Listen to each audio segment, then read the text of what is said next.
प्यारे बच्चों, आपके अपने चैनल योर लाइब्रेरी या फिर मेरे चैनल या आपके चैनल एक ही बात है में आपका हार्दिक स्वागत है। आज हम डिस्कस करेंगे टेलर की कुछ और साइंटिफिक टेक्निक्स। इससे पहले हम टेलर की सारे साइंटिफिक प्रिंसिपल्स ऑलरेडी डिस्कस कर चुके हैं।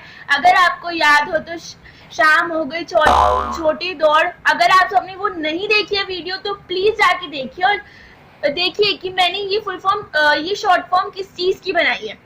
तो चलिए आज का टॉपिक शुरू करते हैं। आज हम डिस्कस करेंगे टेलर ने हमें साइंटिफिक टेक्निक्स क्यों दी है। तो चलिए चुन्नू मुन्नूस पिंटू चिंटूस आज का टॉपिक शुरू करते हैं। तो आज हम सबसे पहला पॉइंट डिस्कस करेंगे फंक्शनल फॉर्मेनशिप। ये काफी बड़ा पॉइंट है, बट हम देखेंगे कि अगर ये हम अपनी ऑर्गेनाइजेशन में यूज करें तो हमें इसके फायदे क्या होंगे भैया, और अगर ना करें तो नुकसान क्या होंगे। तो चलिए आज हम दोनों पहलू अच्छे से देखेंगे। तो चलिए शुरू करते हैं। हमें टेलर ने ये हम इसलिए दिया है क्योंकि ऑर्गेनाइजेशन में काफी ज्यादा काम होता है और हर कोई हर काम में एक्सपर्ट नहीं हो सकता। तो टेलर ने हमें सजेस्ट किया कि क्यों ना हम अपनी ऑर्गेनाइजेशन में को एक्चुअली दो पार्ट में डिवाइड करें। सबसे पहले होगा जिसमें प्लानिंग डिपार्टमेंट और सेकेंड होगा जिसमें ऑपरेशनल डिपार्टमेंट। उसने ऐसा इसलिए किया क्योंकि अगर हम इसको ऐसे डिवाइड नहीं करते तो हर कोई इंसान हर चीज में एक्सपर्ट नहीं हो सकता, और अगर एक्सपर्ट हो भी सकता है तो हमें वो कहते हैं ना कि एकदम सुपरवाइजरी लेवल की स्पेशलाइजेशन नहीं मिलेगी। तो हमें हर काम को इतने अच्छे से करना है ना कि हमारे जो ग्राहक आए ना वो एक मतलब हमारे प्रोडक्ट को उनको इतना अच्छा लगे कि वो वापस किसी और मुड़ के किसी और के पास जाएंगे। हमें अपना हर काम ऐसे अपने ग्राहक को देना है। अब उसके लिए उसने हमें सजेस्ट किया कि दो पार्ट में डिवाइड करेंगे। इससे क्या होगा, एक तो लोगों का काम कम होगा और जो लोग जिस चीज में काम कर रहे हैं ना वो उस चीज में स्पेशलाइज होंगे, तो हमें स्पेशलाइजेशन मिलेगी। जैसे प्लानिंग डिपार्टमेंट में जो टॉप लेवल है वो सिर्फ प्लानिंग करेगा और जो ऑपरेशन लेवल पे उसमें एक्चुअली जो प्लान हुआ है ना उसको इम्प्लीमेंट करेगा। अब उसने क्या किया कि इन दोनों प्लानिंग डिपार्टमेंट में भी हमें सजेस्ट किया कि हमें हर डिपार्टमेंट में अलग अलग फंक्शनल एक्सपर्ट्स होंगे जो उस पर्टिकुलर काम को इतने अच्छे से कराएंगे ना कि हमारा जो ओवरऑल ऑब्जेक्टिव है वो कब कैसे अचीव हो जाएगा और इतने अच्छे से अचीव हो जाएगी इतना स्मूथली कि हमें कोई परेशानी ना आए, कोई पोपलो चिंटू पिंटू कोई परेशानी ना हो। तो देखते हैं क्या। तो सबसे पहले प्लानिंग डिपार्टमेंट पे हमें उन्होंने फंक्शनल एक्सपर्ट्स सजेस्ट किए हैं। सबसे पहला है रूट क्लर्क, उसके बाद है इंस्ट्रक्शन कार्ड क्लर्क, उसके बाद है टाइम एंड कॉस्ट क्लर्क, उसके बाद है डिसिप्लिनेरियम। तो चलिए देखते हैं कि ये चारों कैसे हमें हेल्प करेंगे।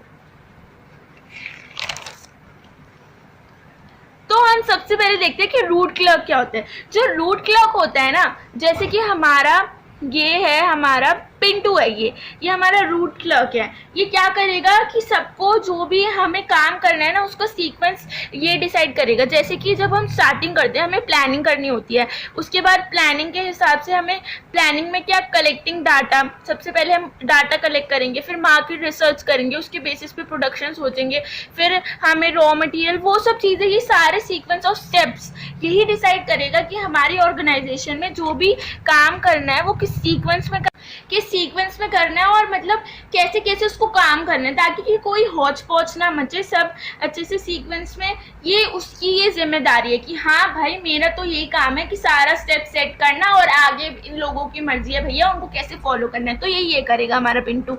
उसके बाद होता है instruction card clerk. Instruction card clerk तो नाम से ही समझ आ रहा है, कॉमन सेंस है ना बच्चों, पर क्या पता किसी को नहीं भी समझ आए, तो चलो ये भी डिस्कस कर लेते हैं। इंस्ट्रक्शन कार्ड क्लर्क तो ऑब्वियसली इंस्ट्रक्शन ही देगा, है ना यार, है ना इंस्ट्रक्शन ही देगा। तो जैसे कि हमारी ये पोपली है, एक ऑर्गेनाइजेशन में ये काम करती है, तो इसका यही काम है, ये सबको इंस्ट्रक्शन देती है बैठे बैठे मैडम कि तुम्हें कैसे करना है, क्या काम करना है, किसको क्या काम करना है, और सबको इंस्ट्रक्शन देगी कि उनको अपनी जॉब कैसे किस तरीके से करनी है, सबको जॉब बताती है। तो ये था सेकंड काम। पहला क्या कर रहा था, स्टेप डिसाइड कर रहा था, दूसरा क्या लोगों को काम दे रहा है उस स्टेप्स के अकॉर्डिंग। उसके बाद नेक्स्ट है टाइम एंड कॉस्ट क्लर्क। ये भी नाम से समझ आ रहा है ना यार, पर किसी को नहीं समझ आ रहा होगा ना यार, तो वो भी डिस्कस कर लेते हैं।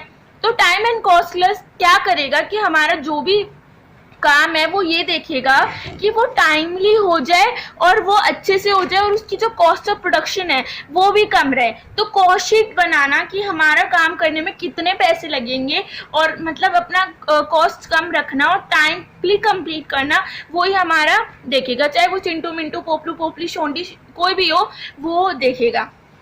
उसके बाद है डिसिप्लिनेरियम। ये नाम से समझ आ रहा है डिसिप्लिन है ना, तो मतलब कि डिसिप्लिन ज़रूरी है। तो ये जो हमारा क्लर्क होगा वो यही देखेगा कि हमारा जो टाइमली सारा काम है ना, जो भी जॉब ऊपर चिंटू मिंटू पोपली जो भी काम करे थे उन्होंने दिए है वो सब काम पे अच्छे से करे, डिसिप्लिन के साथ करे और टाइमली करे। तो ये थे 4 हमारे प्लानिंग डिपार्टमेंट के क्लर्क्स। अब हम डिस्कस करेंगे ऑपरेशनल डिपार्टमेंट में कौन कौन हमारे बॉसेस होते हैं।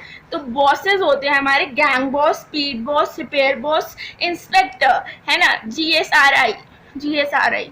तो चलिए सबसे पहले हम देखते हैं गैंग बॉस। गैंग बॉस तो नाम से ही गैंग, तो ये हमारे जो टूल्स मशीन्स की जो गैंग्स होती है ना उन सबको ला के अरेंज करता है कि हमारे काम करने के लिए ऑर्गेनाइजेशन में जब हमें एक्चुअली काम करना है तो हमें टूल्स चाहिए, प्रोडक्शन करना है, टूल्स चाहिए, मशीन चाहिए। तो ये हमारा गैंग बॉस, जो हमारा गैंग का लीडर है, बॉस है, वो ला के देगा।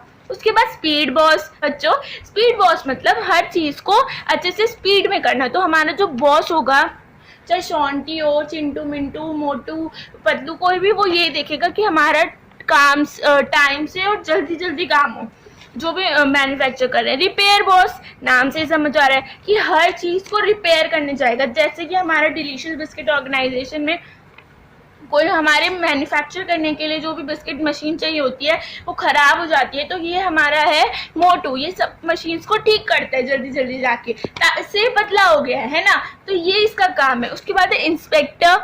पुलिस वाला इंस्पेक्टर नहीं, इंस्पेक्टर यहाँ पे है कि जो क्वालिटी पे चेक रखेगा कि हमारा जो क्वालिटी ऑफ प्रोडक्ट है वो अच्छी होनी चाहिए और मतलब अच्छी क्वालिटी मिलनी चाहिए और उसमें कोई कॉम्प्रोमाइज़ नहीं होना चाहिए, है ना।